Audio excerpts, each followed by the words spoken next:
Good morning, and thank you for joining us here in Paris for the second day of Health Tech Innovation Days, and also a welcome to all of you who are joining us from around the world. To open this morning, we're going to be asking the question about what is happening across Europe regarding new biomarkers in terms of regulatory, financial, medical challenges. To tell us more about this, we welcome our first roundtable, which will be moderated by the CEO at Quantamatrix in Europe, Gérald Ulrich. Gérald, the table is for you. Thank you.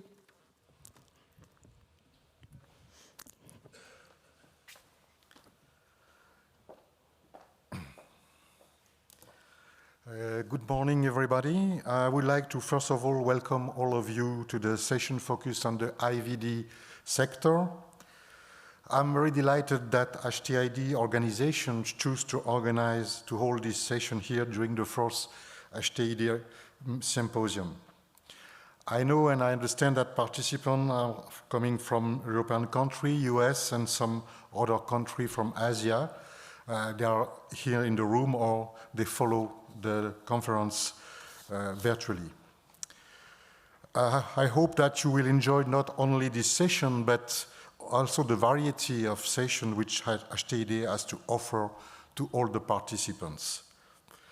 I strongly advocate the fostering of close collaboration between pharma, biotech, IVD companies, and investors.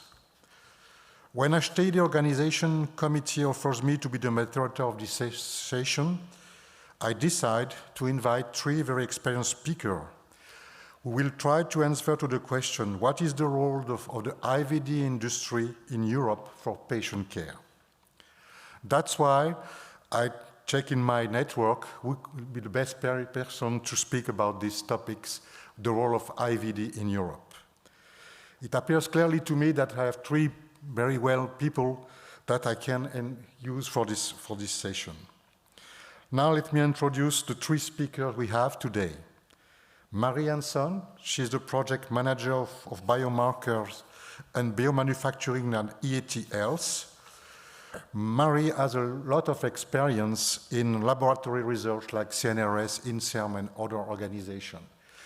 His experience was in the academic sector, and now he's moving to this EIT Health.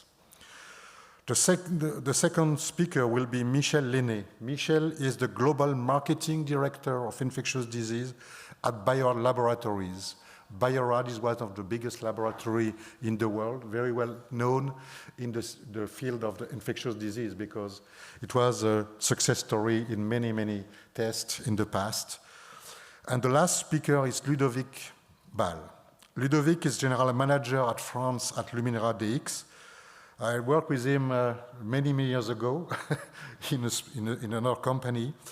She was the member of the International Sales and Operation Connectivity Solution for Abbott in the past. He knows perfectly all this main topic, what is the connectivity and what will be the future of connectivity we have.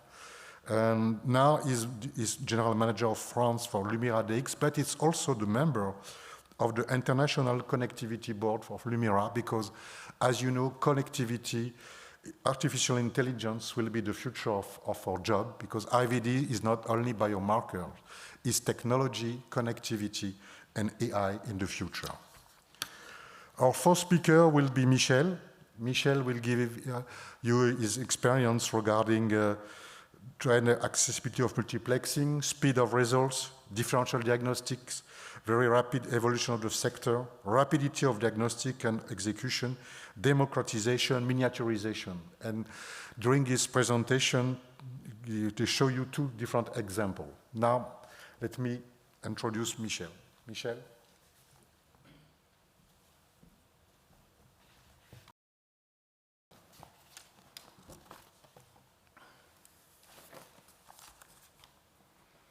Good morning, everyone. So it's a pleasure for me to be here today and to share my experience on the in vitro diagnostic. So this morning, I would like to share with you and to present you in the field on in vitro diagnostic 3 examples of successful introduction of new technology. And why are they successful? Is because they brought substantial additional value, both for the clinical laboratories, but also for the patient. And why are they successful like that? It's because of the multiplexing technology, but also the speed of results. So the first one will be dedicated for the immunoanalysis. The second one is about molecular diagnostic, and the third one will be about the antibiotic susceptibility testing.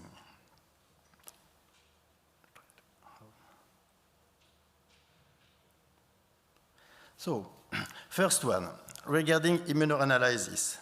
So 20 years ago, Bio-Rad brought to the market an innovative technology, which is a fully automated multiplexing immunoassay system. And this technology is based on the Luminex license technology. So this technology is based on the capacity to manufacture immune-reactive microsphere with 20 different colors.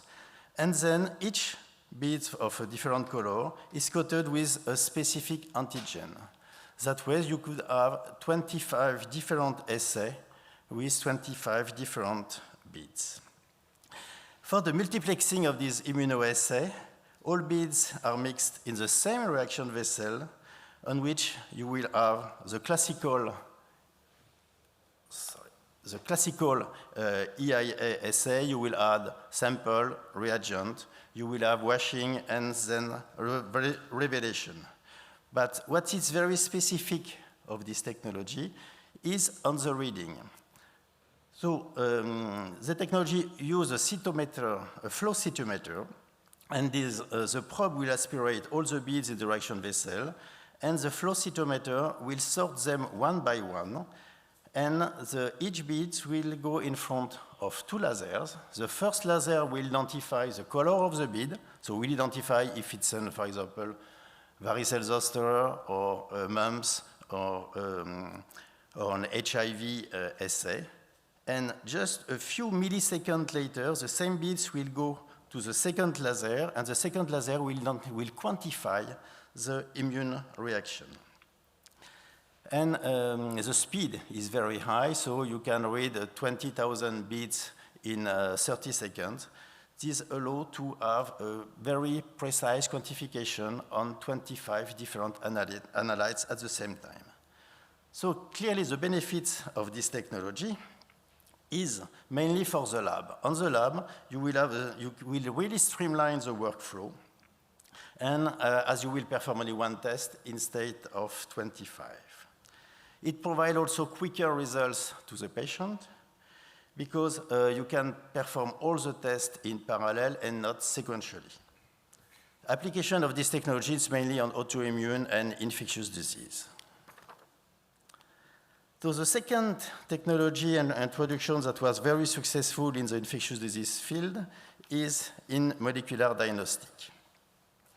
And the principle is a syndromic approach of the testing. So what's syndromic testing? So the syndromic testing is the process that will use only one test to simultaneously detect multiple pathogens, and this pathogen having an overlapping in signs and symptoms. So this syndromic testing is used mainly on respiratory tract infection, sepsis, gastrointestinal, meningitis, encephalitis. Because this syndromic panel are very well tested today in the US, and it starts in Europe now. So how it works, it's quite very simple. You have a same process at the beginning of the assay. So this is a PCR principle. So you have the lysis of the sample, which is common for all the assay, an extraction, purification, and then a first large volume PCR. Once this first step is done, there is a migration of the reaction volume to individual wells. And in this example, this is the example of a BioFire cartridge with 102 wells, where you can process 102 different PCR and target different pathogens. This is the beauty. And what's also very interesting in this technology is it has been adapted in a cartridge for the unitary testing in a cassette. And this cassette contains all the reagents, and it's very easy to process it for a technician. The technician has only to load the sample and then to load the cassette in a fully automated system. 1 hour later, you get the results. And you can report 20 to 40 different targets. The simplification of this PCR has led to decentralization approach of the molecular diagnostic, and it has allowed the spreading of this molecular diagnostic technology from very high specialized laboratories to virtually all laboratories and even point-of-care physician office.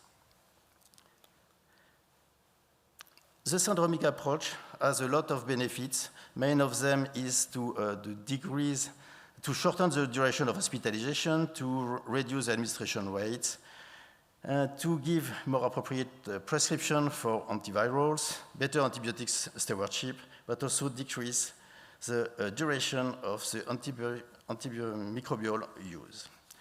It is really the reason why this technology has been very successful in US and now in Europe.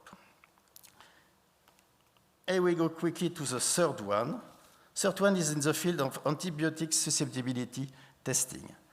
We all know that the sepsis treatment is a global healthcare and patient problem. It concerns roughly 30 million people per year globally, and it is really a battle against time, as the survival rate decreases about 9% every hour. And on the traditional technique, the duration to get results about an effective antibiotic is between 2 to 3 days. And there is new technology coming to a mature stage. And so there is a move to this traditional method to this new technology. This new technology are mainly microscope imaging of bacterial growth, but also volatile organic component detection. It's a game changer. It's really reduced the time to get results. And now, with this new technology, this is an example of the DRAS from Quantamatrix, you reduce the time to identify the effective antibiotics, but by 1 day, sometimes 2 days. And so this technology is emerging in Europe, in the US, and we really think that it will be a commercial success thanks to the strong benefits for the patient, but also for the lab. Thank you for your attention.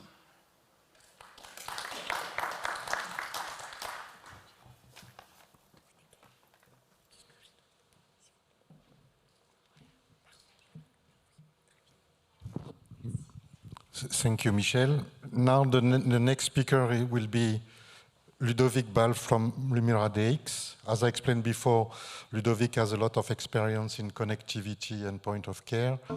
And now he's explaining to you what is LumiraDx, and now we can see the change in the market of IVD.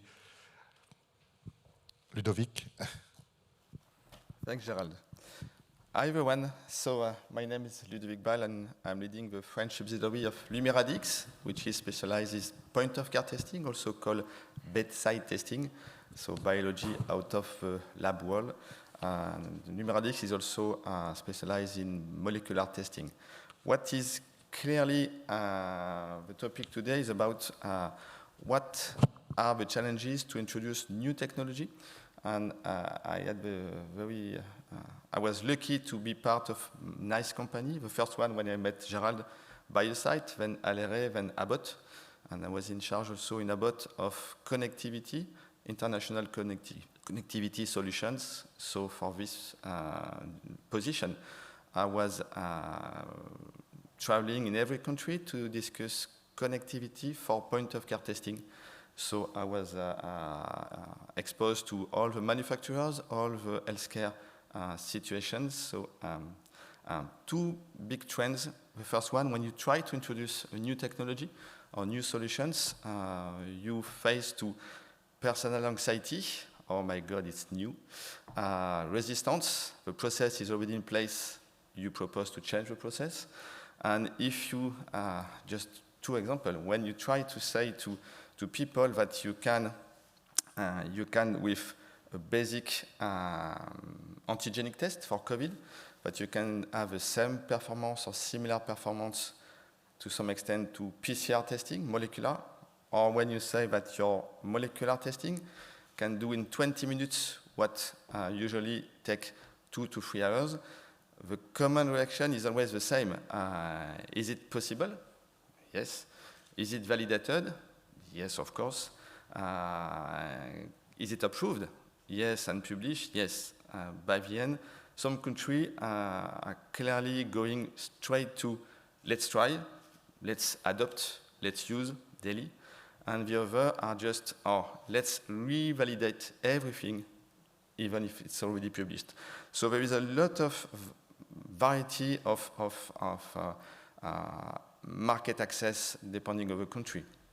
If we take, for example, this two technology from LumiraDx, if you go in Germany, Italy, UK, it was adopted for COVID testing. I'm just taking this example. At the second wave, if you move to the other country, and I take my country, it was just adopted 1 year ago. So that's something which is also related to the regulation. And Gérald asked me to talk about regulation. We have some very well-known regulation, EU, FDA, but some countries had specific requests, which is slowing down the market access to some markers.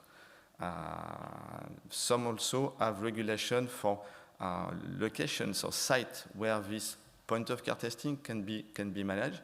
If you go in Germany, you can have your finger tests for many parameters at your GP, general practitioner offices.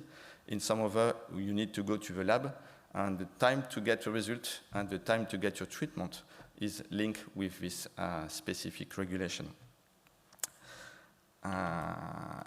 If you take, for example, another challenge, I'm not explaining that it's a barrier, but it's a challenge. Reimbursement rate.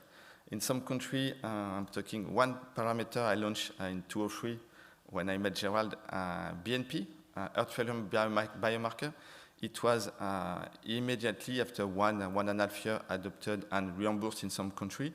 And since that time, example of Belgium, it's still not reimbursed. So the access to this basic, simple, easy, minutes biomarker is not the same in every country.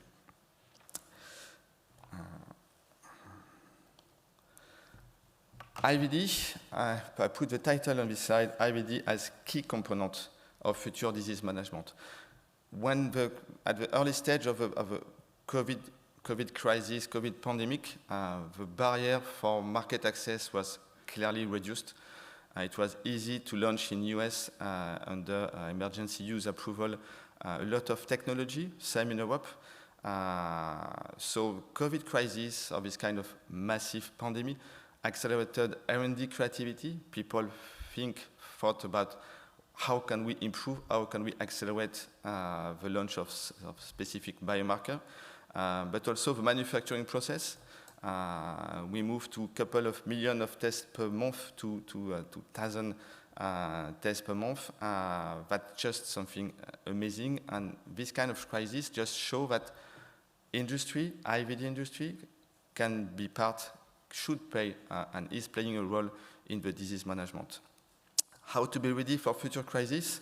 You recognize Mr. Gates, who was talking about we can make COVID-19 crisis the last pandemics, and he explained how IVD, luckily he showed our device, how IVD, how drugs and so can help to predict or help to monitor and to find a way to solve the future pandemic, the future crisis. Two kind of very large initiatives around the world, the antimicrobial resistance. We talked about sepsis just with a previous speaker. How can we be sure that we will not be touched by full resistance particle? The antimicrobial resistance are led by global funding, global institution, but also local focus, and we'll explain just after what we are doing in France, for example. But we have also IVD is playing a clear role in the chronic disease program. We are not, that's diabetics, that's something we can touch every country, or heart failure, and we are lucky in France, we have a new program just started 2 weeks ago about heart failure to discover the undiagnosed patient who are suffering for this pathology. Antimicrobial resistance, one basic, very useful graph on the right, the use of rapid, when I say rapid, it's minutes, CRP testing, finger tests, in some countries can reduce the consumption of antibiotics, and the less you use antibiotics, the less resistance you get for these drugs. And if you take the top 10 countries of the 27, they are all using daily. And I was in Nordics a couple of years ago, and we connected with informatics. We connected the pharmacy, the GP, the e-consultation doctors, and the labs for use this kind of very rapid and let's say cheap technology. Chronic disease program, the best example is heart failure, and we know that we have between 400,000 700,000 undiagnosed patients. They will go one sooner or later to the hospital, probably through the emergency department. And the best way to discover this patient and to monitor the treatment and to avoid, to keep the patient at home, which is a global wish for all the countries, and to avoid unnecessary admission, could be to diagnose sooner and to monitor the patient. And IVD is clearly, and all the rapid testing are clearly one of the key for this chronic disease management. So I would say to conclude, we have a technology, we have fantastic engineers, R&D, who are producing awesome technology, and during the last 4 years, I never saw so many new technology on the market. We have a fantastic healthcare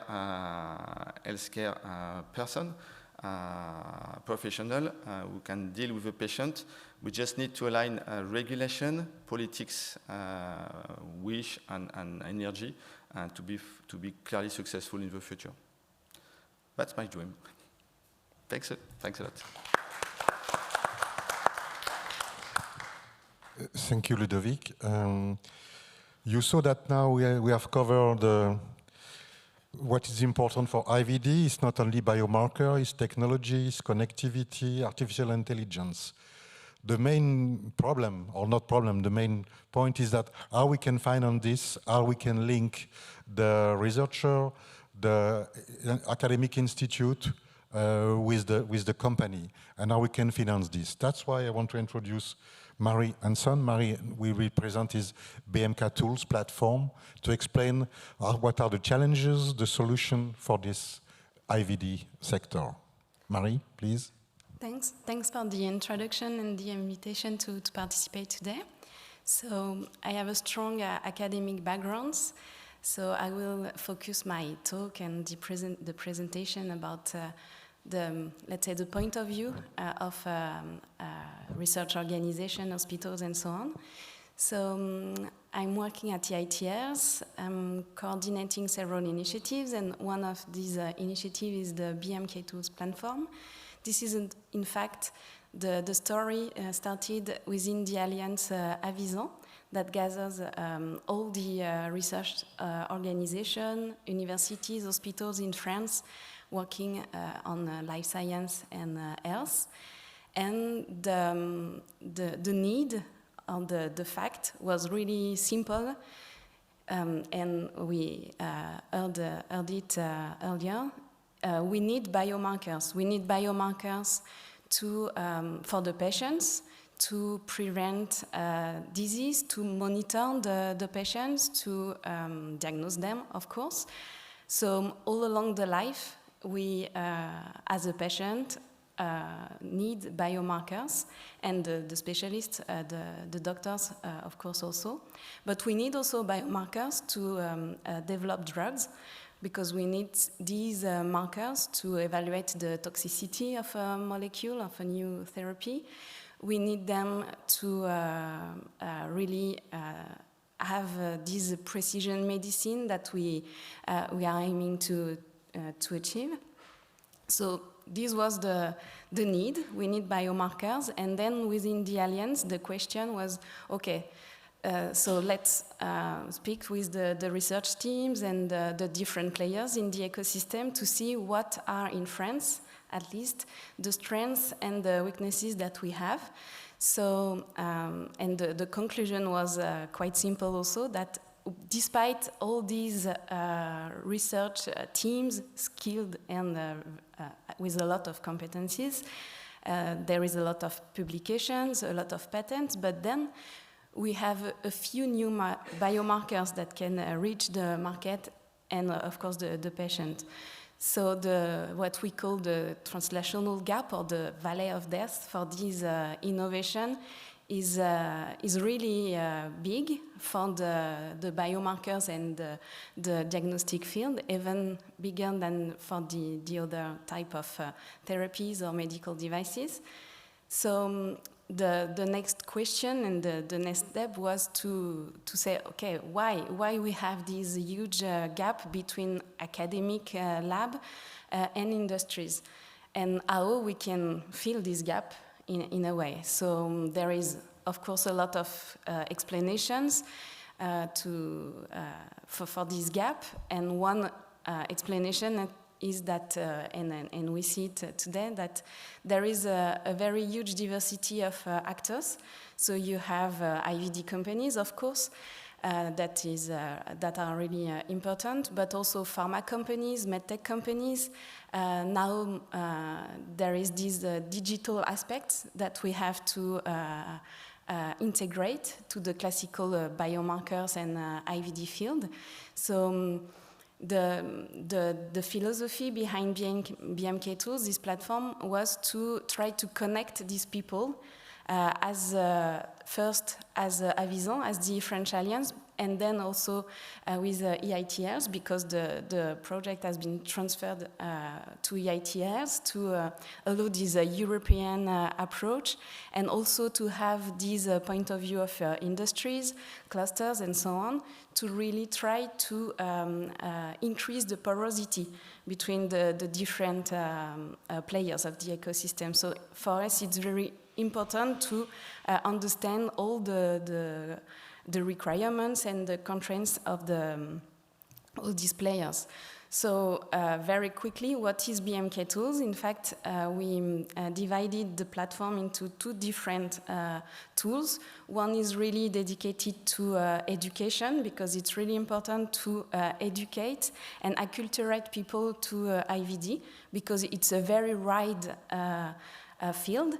Wide sector, so we have to be very clear about what is a biomarker, what is a diagnostic tools. So very important to separate and to understand the links also between the technology, the biology, the digital part sometimes, and of course the clinical and medical part. So this is the first, let's say, layer to engage and try to connect these people.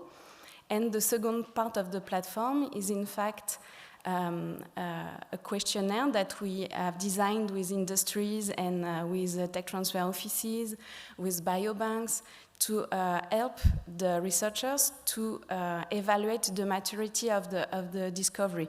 Because, of course, for example, you speak about validation. What is validation for a researcher?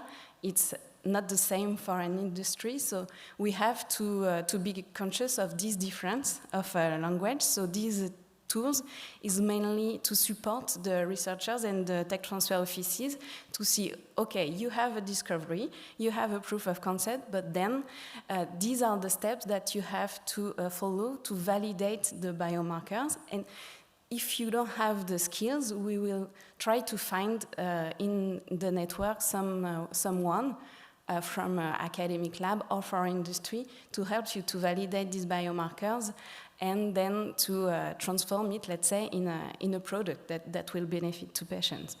So this is the tools that we set up. So this website is already existing, but we now are in a phase of building the 2.0 BMK tools, because we have to, of course, include more players of the ecosystem. So we are trying to find a way to really connect these people. So we are thinking about very, for example, thematical challenges, because the field is very wide, so we have to focus on very particular challenges coming from industries. For example, we need biomarkers for this disease because we have to act quickly when we have this patient and so on. And the idea also is to work with all this digital part to really conciliate the, let's say, classical biology and the digital markers to have powerful tools. So you can visit the website, and I'm happy to take questions if you have.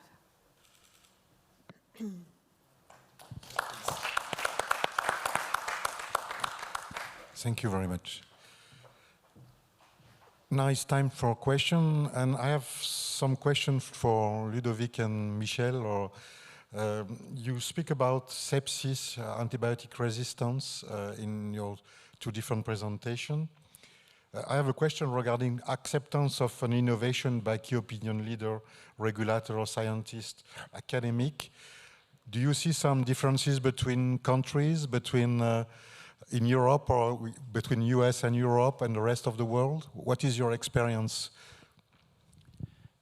Of course, there is differences in terms of regulation, but now with IVDR, regulation in the US and in Europe are merging into the same direction, requesting basically the same requirements, the same proof in terms of performances, but also consistency of the performances. After acceptance could be mainly linked to the price. When we bring a new technology in the market, the price could be a hurdle that we have to clearly identify and prove the benefit. So balance the additional cost of the new technology with the benefits for the patient, for the hospital, and depending on the country, it could take more time to really accept that we have to pay a little bit more in the lab to save money in the hospital.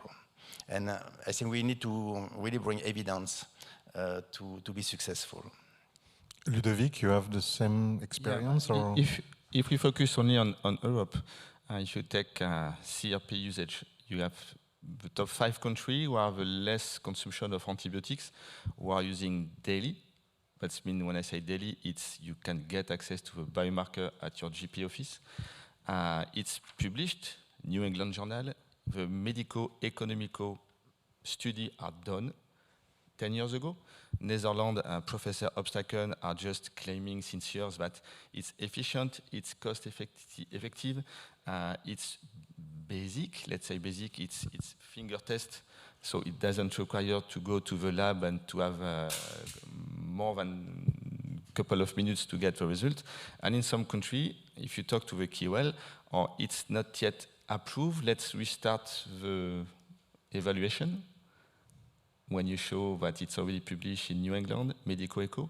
So that's the discrepancy I see between the countries. It's more about the habits to revalidate everything, despite it's already fully, since 10 years, approved. So that's the complexity we have in some market. Hopefully, things change. People are trying to speed up the adoption of this kind of new technology, new for the country, not for the other countries. And it's, yeah, I see a bright future for this kind of technology because it's adopted, validated, cheap. We talk about a couple of euros. It's not thousand. So. And you see the global approach of global management of the cost per patient, for example, because in the past, IVD was saw as an additional cost, it's cost and cost. But if you merge all the costs from the hospital, length of stay, duration in the hospital, there is apparently some reduction of length of stay. In my experience, it was difficult to explain to the buyer that there is this additional cost can save some money in the other part of the hospital. Do you see some changes in this approach now, or it's always the same story? Yeah, since years, I'm in the point-of-care testing field since 17 years. And during the last 3 years, we talk about patient pathway. In the patient pathway, we talk about global cost reduction. So when you test 20 patients and you save 1 emergency department admission, you save more than the cost for the 20 patients. So, and the new thinking about keeping the patient at home the longest, using new technology, using the healthcare professional as a full chain and not as individual parts. That's clearly the new trend. Thank you. We will sadly have to wrap up there. But if you want to continue asking the questions, of course, that can take place upstairs in the nef, where questions and coffee are available. We will be starting our next roundtable in just under 5 minutes' time, which will be looking at the trials and tribulations of being listed. So see you then. Thank you very much. Thank you. Thank you.